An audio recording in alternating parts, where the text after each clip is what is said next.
Çox tez-tez sual verirlər ki, mən aspirin içməliyəmmi?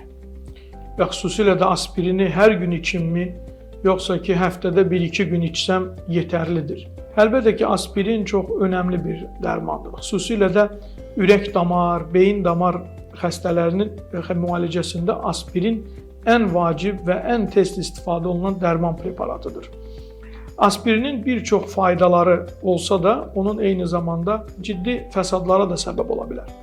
Ümumiyyətlə, aspirini biz hansı hallarda istifadə edirik?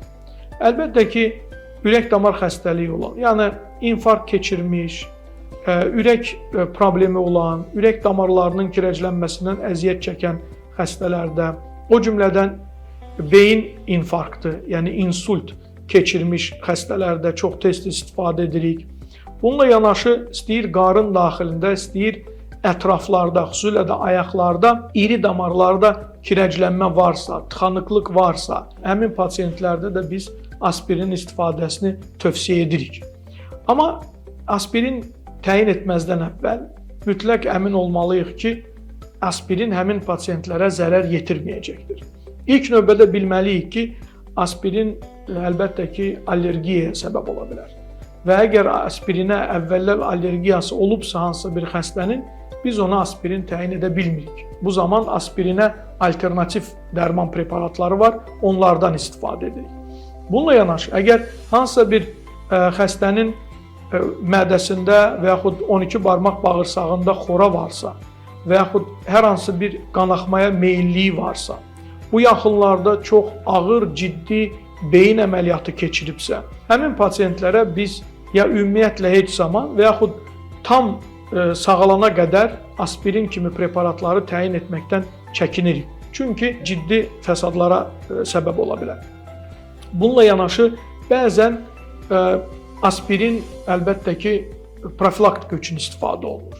Birincili profilaktika. Müəyyən tədqiqatlar var ki, yoğun bağırsaq xərçəngi riski yüksək olan pasientlərdə aspirinin mütəmadi qəbul edilməsi həmin xərçəng riskini azaltmış olur.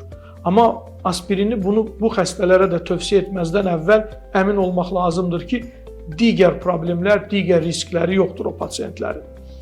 Ürək damar xəstələrində birinci profilaktika üçün, yəni hələ həmin xəstələrdə heç bir ürək damar xəstəliyi yoxdursa, beyin damar xəstəliyi yoxdursa, aşağı ətrafların və yaxud biz onlara deyirik periferik arteriyaların xəstəliyi yoxdursa, aspirinin birincili profilaktika üçün, yəni sanki gələcəkdə xəstəliyin qarşısının alınması məqsədli istifadəsi heç də bütün pasientlərdə tövsiyə edilmir.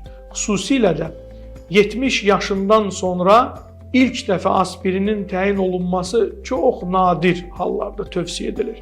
Çünki əgər 70 yaşına qədər heç bir ürək damar, beyin damar problemi baş verməyibsə, 70 yaşından sonra aspirinin təyini əlavə bir fayda verməyə bilər, əksinə qanaxmaya meyilliyi artıra bilər. Çünki həmin yaşlı olan xəstələr yıxılma ehtimalı daha yüksəkdir, baş gicəllənmələri, təzyiqin aşağı düşmə ehtimalları onlarda yüksəkdir və əlbəttə ki, mədə-bağırsaq problemlərinin yaranma ehtimalı bu yaşdakı xəstələrdə daha çoxdur. Amma daha 70-dən aşağı olan xəstələrdə birincili profilaktika üçün aspirin çox riskli xəstələrdə təyin oluna bilər. Söhbət kimlərdən gedir? Əlbəttə ki, şəkərli diabeti olan xəstələrdə, yəni bu xəstələr üçün aspirin fayda verə bilər. Qanda xolesterin səviyyəsi yüksək olan pasientlərdə və ailə anamnezində, yəni birincili qohumlarında, atasında, anasında, qardaş bacılarında, o cümlədən hətta əmilərində, xalalarında, bibilərində, dayılarında infarktlar, insultlar olmuşsa, həmin pasientlərə birincili profilaktika üçün aspirin tövsiyə oluna bilər. Digər tərəfdən aspirin çox zaman ikincili profilaktika üçün təyin olunur.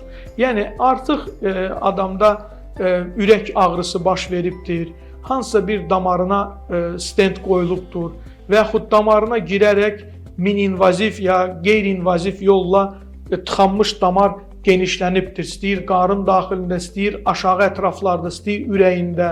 O cümlədən insulta yaxın bir vəziyyət keçiribdir. Biz ona deyirik tranzitor işemik həmlə və yaxud baş beyin qan dövranının keçib gedən pozuntusu.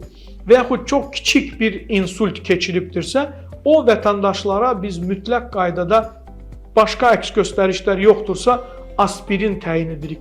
Hətta aspirinlə yanaşı müəyyən qrup xəstələrdə əlavə qan durulducu dərmanlar da təyin oluna bilər. Biz bunlara dual, yəni ikili antiaqregant terapiya deyirik. Onların faydası bir qədər daha çoxdur. Amma bu dərmanları təyin olunmasından əvvəl ilk növbədə xəstədə əks göstərişlər nəzərə alınmalıdır. Potensial fəsadlaşma öngörüsü təmin olunmalıdır və əgər doğrudan da xəstə üçün aspirin və yaxud aspirinlə yanaşı digər qan durulducu antiaqregant terapiya tələb olunursa, həkimlə məsləhətləşdikdən sonra o dərmanların içilməsi çox önəmlidir və insultların, infarktların, o cümlədən aşağı ətraflarda işemiyaların, trofik yaraların, qangrenaların qarşısını almaq mümkündür. Ona görə də əgər aspirinlə bağlı sualınız varsa, onun içilməməsinə dair tərəddüd edirsinizsə, mütləq kardioloqunuzla və ya terapevtinizlə məsləhətləşməniz çox önəmlidir. Sağlam olun, sağlam qalın.